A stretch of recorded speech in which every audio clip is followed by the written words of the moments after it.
Au nom du Père, du Fils et du Saint-Esprit, ainsi soit-il.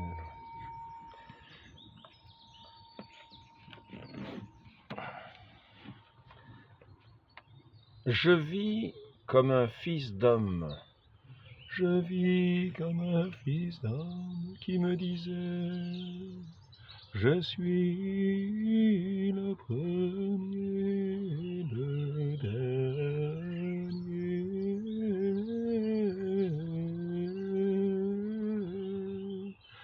Je suis le vivant.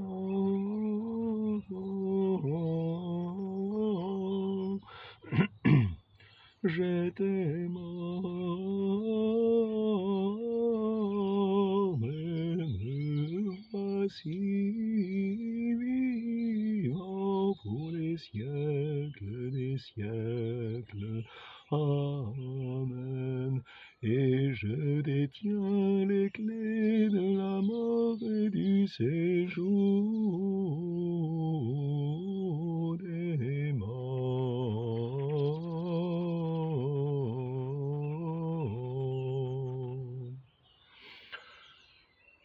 Du livre de l'Apocalypse, premier chapitre.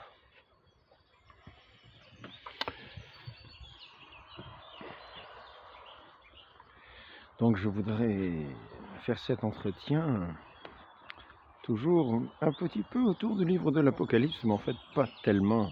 C'est pas le sens d'être autour du livre de l'Apocalypse, mais dans le sens de ce que dit ce livre de l'Apocalypse, c'est-à-dire ce qu'il dit, ce qu'il y a de plus sublime,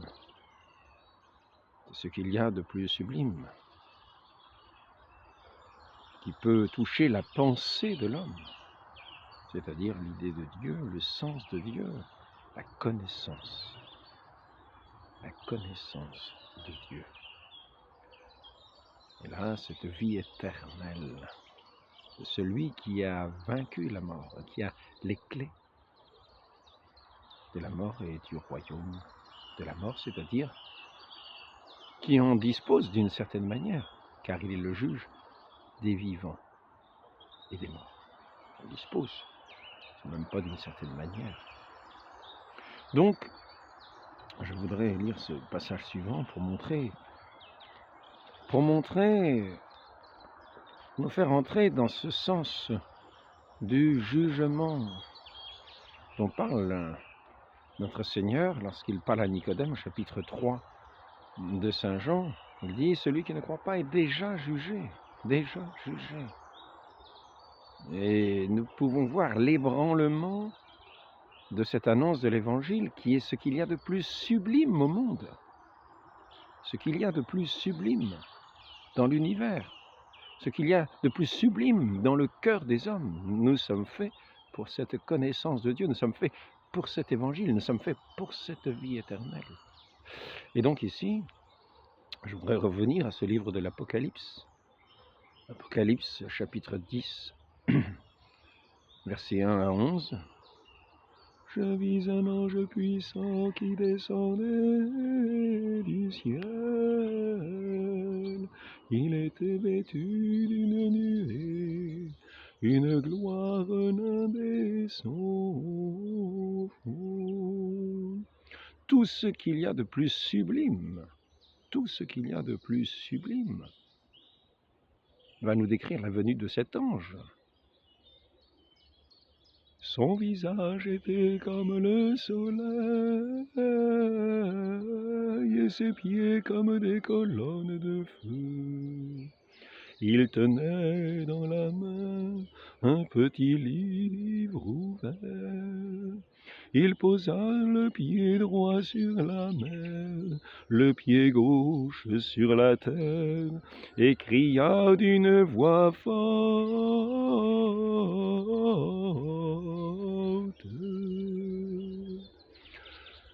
comme rugit un lion. Quand il eut crié, les 7 tonnerres firent retentir la voix. Quand les 7 tonnerres eurent retenti comme j'allais écrire, j'entendis une voix qui du ciel me disait: garde secret le message des 7 tonnerres, ne l'écris pas. Et l'ange que j'avais vu debout sur la mer et sur la terre leva la main droite vers le ciel et jura. Par celui qui vit pour les siècles des siècles, qui a créé le ciel, et ce qui s'y trouve, la terre et ce qui s'y trouve, la mer et ce qui s'y trouve, il n'y aura plus de délai. Mais au jour où l'on entendra le 7e ange, quand il commencera de sonner de la trompette, alors l'accomplissement du mystère de Dieu, comme il en fit l'annonce à ses serviteurs les prophètes. Donc ici, je voudrais quand même dire simplement la chose suivante. Il tenait dans la main un petit livre ouvert, l'évangile, le livre de l'évangile, c'est-à-dire ce message de notre Seigneur Jésus-Christ, vrai Dieu et vrai homme. Déjà son envoyé, le visage du soleil, nous fait penser à la transfiguration de notre Seigneur. Ses pieds sont comme des colonnes de feu. Il tenait dans la main un petit livre. Il posa le pied droit sur la mer et le pied gauche sur la terre. Et là, nous avons l'universalité, nous avons la dimension universelle. Rien n'y échappe. Rien n'échappe à cette sublimité pour laquelle le cœur de l'homme est fait. Et d'une voix forte. C'est pas dans un coin, quelque part, dans le secret, un coin, quelque part, comme cela. Si, ce que vous entendez dans le secret, dites-le sur les toits. Mais ici, ce n'est pas un message caché. Non. Il cria d'une voix forte comme rugit un lion. Et quand il eut crié, les 7 tonnerres firent retentir leur voix. C'est pas rien, c'est pas un message tenu, caché quelque part. C'est le message le plus sublime qui a été exprimé, mais qui ensuite, bien sûr, fait que le cœur de l'homme s'y ouvre ou s'y ferme. Et c'est là que l'on voit toutes ces plaies qui arrivent à tous ces hommes. Ces étoiles qui tombent, cette absinthe, cette amertume, c'est là que l'on voit, c'est là que l'on voit tout le dépit de l'humanité qui refuse Dieu, car nous voyons bien que, je ne sais pas si vous voyez le tracteur, nous voyons bien que, alors, le soleil se lève, l'autre jour nous étions au soleil couchant, là nous sommes au soleil levant. Soleil levant, n'est-ce pas beau? Et donc, ce n'est pas aussi beau que ce message de l'évangile qui doit resplendir dans tous les esprits et les cœurs, qui fait que si nous le rejetons, nous sommes vraiment dans les ténèbres. Et c'est malheureusement ce qui se passe. Tout ce que nous appelons Apocalypse, qui nous paraît catastrophique, n'est catastrophique que parce que pour ceux qui rejettent de leur cœur tout ce qu'il y a de plus sublime. Donc ils ont rejeté cette annonce de l'Évangile qui a rugi comme un lion à toute la surface de la terre. Ils ont rejeté cet Évangile, tout ce qu'il y avait de sublimité dans le fond de leur cœur, qui devait habiter le fond de leur cœur. Que reste-t-il? Mais que reste-t-il? Que reste-t-il? Toutes ces plaies de l'Évangile, c'est-à-dire ce regret intérieur de ceux qui rejettent ce pourquoi ils sont faits, cette grâce que Dieu leur fait, cet amour que Dieu leur fait, qui se donne à eux. Moi, je crois qu'il va tourner autour du champ comme ça. Voilà. Donc il faut s'y habituer. Pour parler, c'est vrai que ça déconcentre un petit peu, mais bien que la création, elle s'éveille à son jour aujourd'hui, on entend les oiseaux, mais c'est vrai que le tracteur, on l'entend un peu plus quand même. Tracteur, il tracte. Bon, alors donc, il est parti pour tracter. Je crois qu'il va très vite, il est en train de ramasser l'herbe qui a été fauchée l'autre jour. Il n'a pas fauché dans le sens de...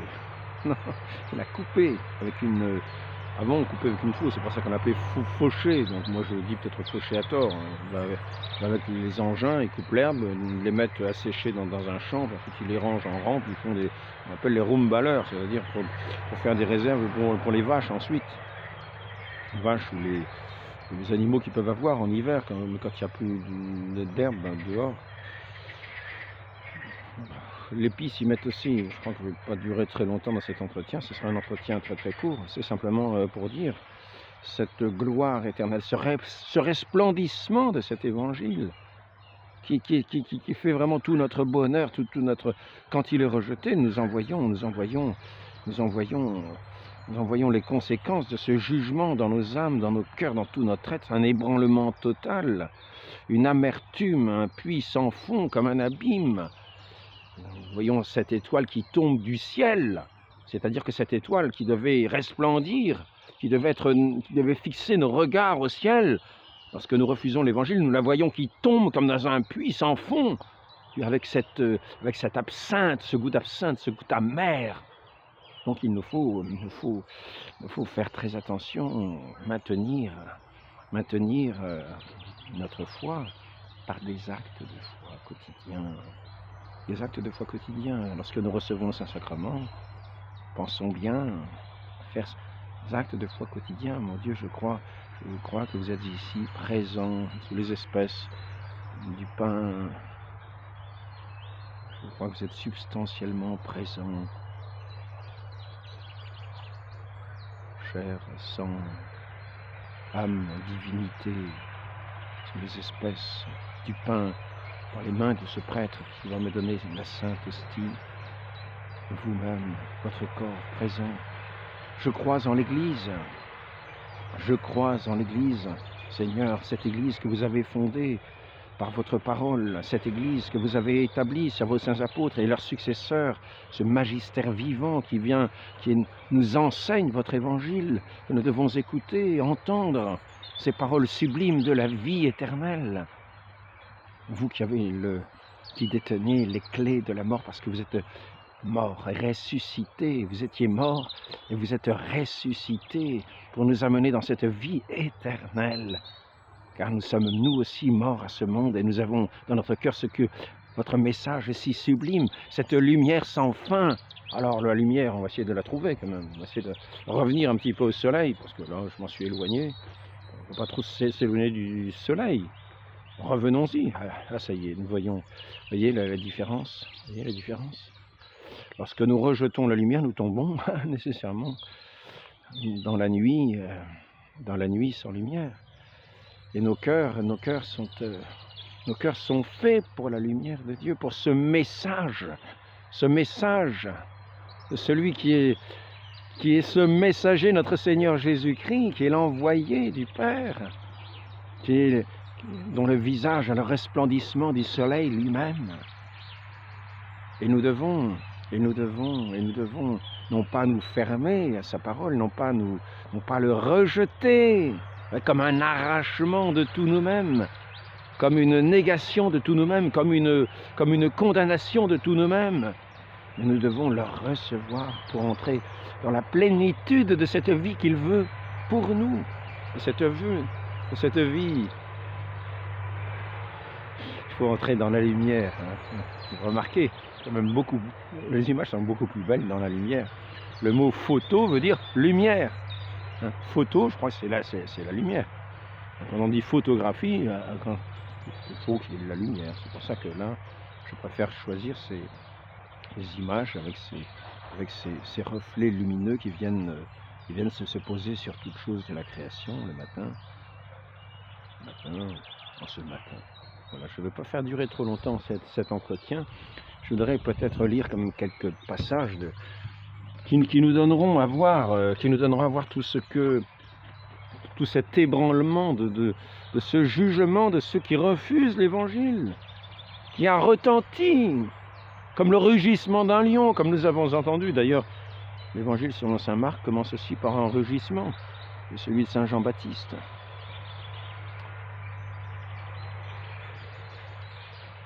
Victoire de la vie et de la mort. Alors je vais juste prendre un tout petit passage, hein. Je vais juste prendre comme un tout petit passage. C'est pas évident, parce qu'en marchant, en tenant un livre. Ici, qu'est-ce que nous voyons? Le 5e ange fit sonner sa trompette, et je vis une étoile précipitée du ciel sur la terre. Il lui fut donné la clé du puits de l'abîme. Elle ouvrit le puits de l'abîme. Il en monta une fumée comme celle d'une grande fournaise. Le soleil en fut obscurci, ainsi que l'air.